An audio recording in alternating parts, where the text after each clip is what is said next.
Yes friends, तो अब हम इस प्रॉब्लम को सॉल्व करेंगे। जॉइंट प्रोडक्ट की प्रॉब्लम है, अच्छी प्रॉब्लम है।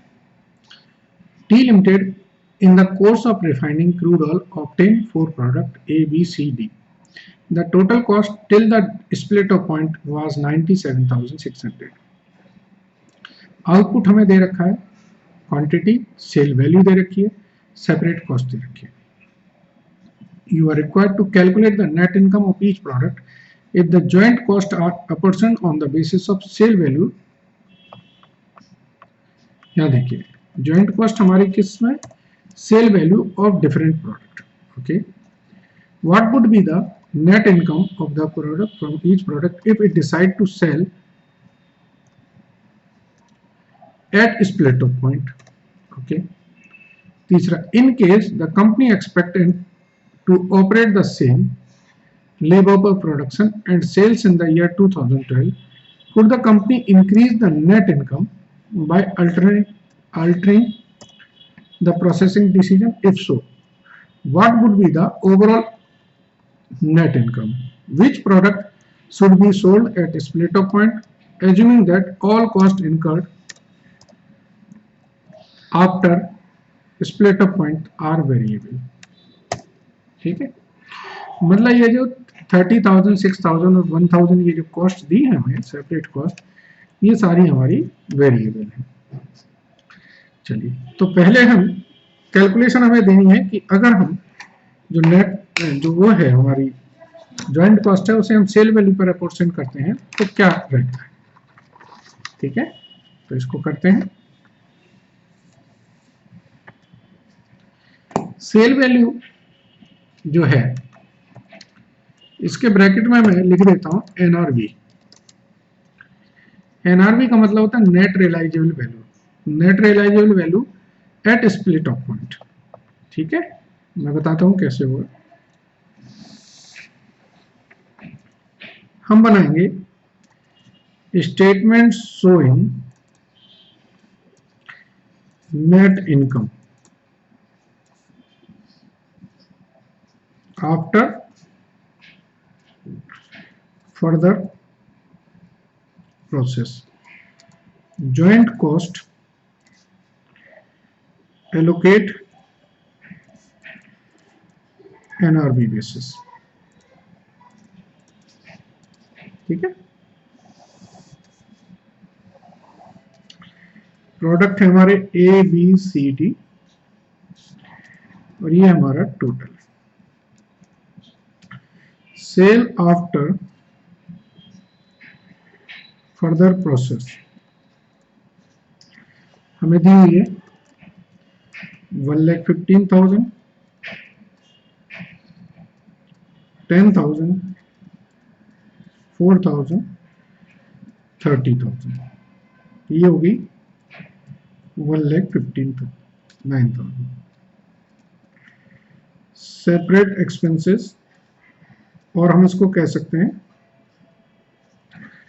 Further process expenses.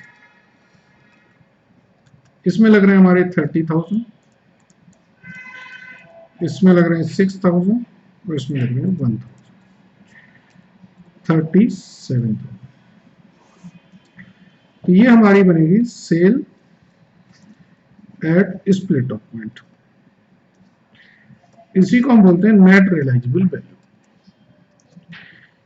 85,000,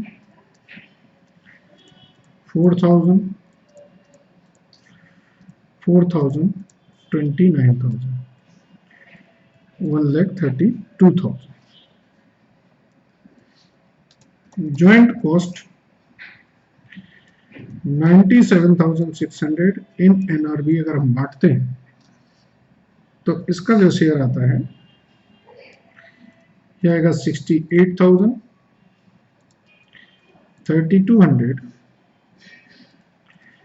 3,200, 27,200।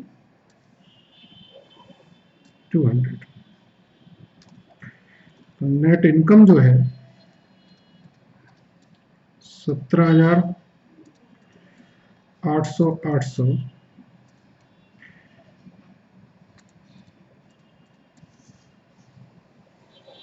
ठीक है, तो ये पहला पार्ट आ गया। दूसरे पार्ट में इन्होंने बोला है कि सेल हम डिस्कस कर रहे हैं at split off point. NR joint cost के बारे में नहीं दिया है, तो जॉइंट कॉस्ट हम एज्यूम करेंगे, इसे यहां पर एज्यूम करेंगे, assume joint cost are apportioned on the basis of NRB. ये मैंने लाइन डाल दी है आपके लिए, एग्जाम में नहीं होगी तो आप यही एज्यूम करेंगे।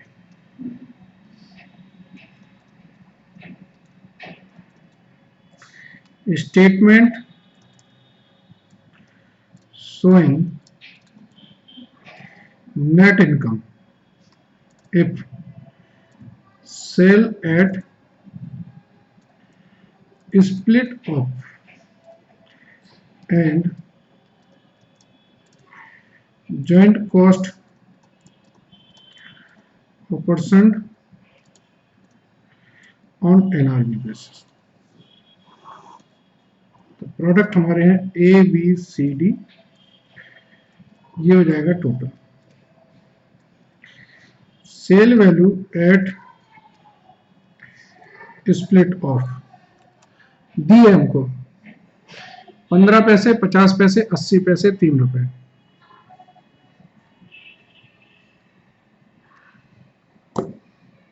तो 15 पैसे अगर 5 लाख से मल्टीप्लाई करेंगे तो ये आएगा 75,000, 5,000, 4,000, 27,000, 1,11,000। ज्वाइंट कॉस्ट को हम बांटेंगे एनआरबी पे, जो पुराने डाटा है हम उसी से ले लेते हैं।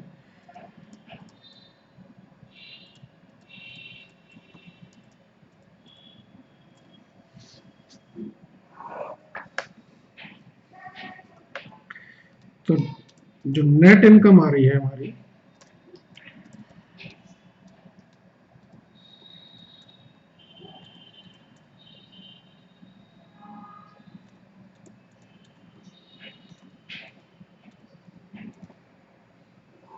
ठीक है, ये नेट इनकम है। तीसरा इन्होंने दिया है कि अगर हम सिर्फ चेंज करके, डिसीजन चेंज करके कि कब बेचना है, क्या हम प्रॉफिट इंक्रीज कर सकते हैं? देखिए लिखा है, in case company expect to operate the same level, could the company increase the net income by altering the processing decision. तो इसके लिए हम देखते हैं statement showing incremental net income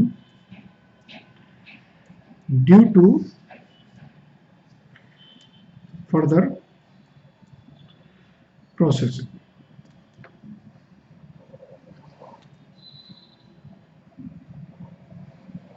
ठीक है,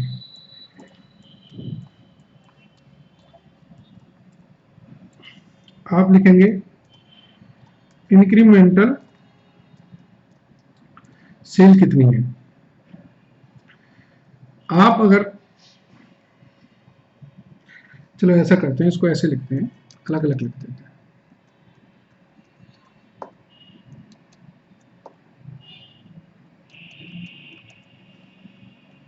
मैं इसको पर्पल कलर से लिखता हूं,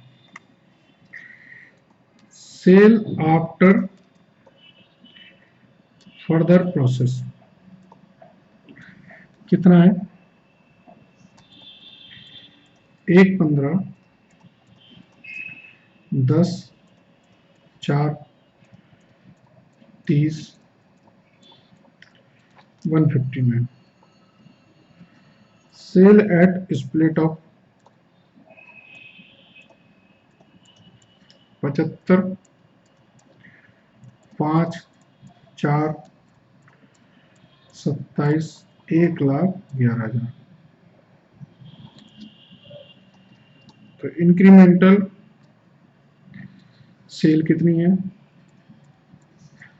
40, 5 नील 3 48,000।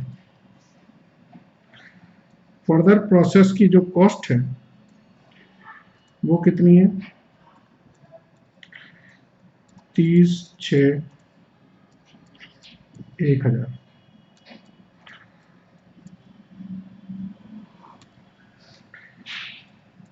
10,000, 1,000, 2,000। Net incremental benefit due to further process. तो इससे हमारा डिसीजन क्या हो रहा है?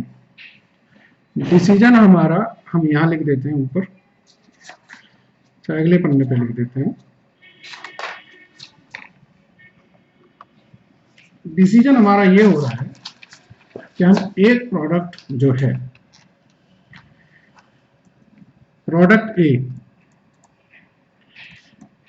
एंड डी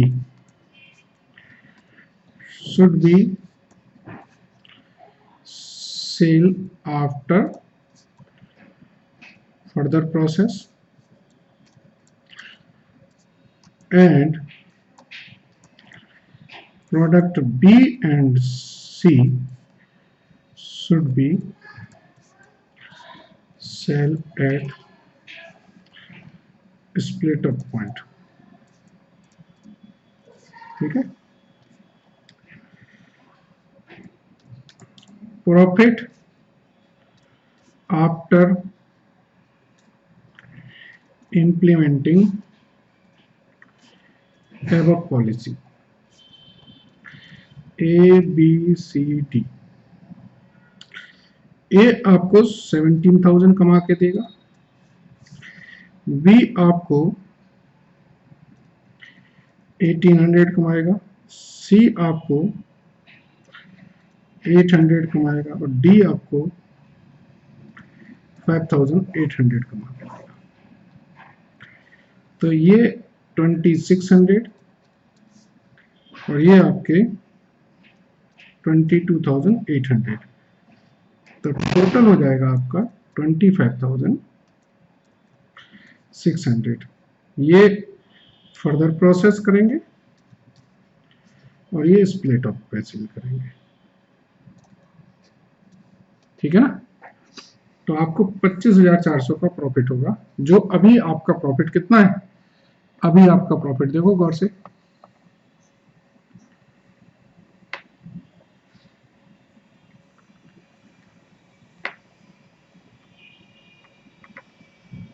ये 1,32,000 नहीं है, 1,22,000 है। टोटलिंग गलत है।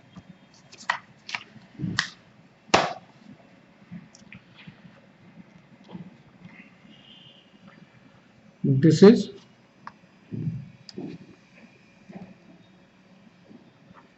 1,22,000। ठीक है। So this will be 24,400। कुछ टोटलिंग गलत थी। ठीक है ना, बाकी सब ठीक था। चलिए फ्रेंड्स, आई थिंक सो ये क्वेश्चन भी आपको क्लियर हुआ है। Thank you and good day.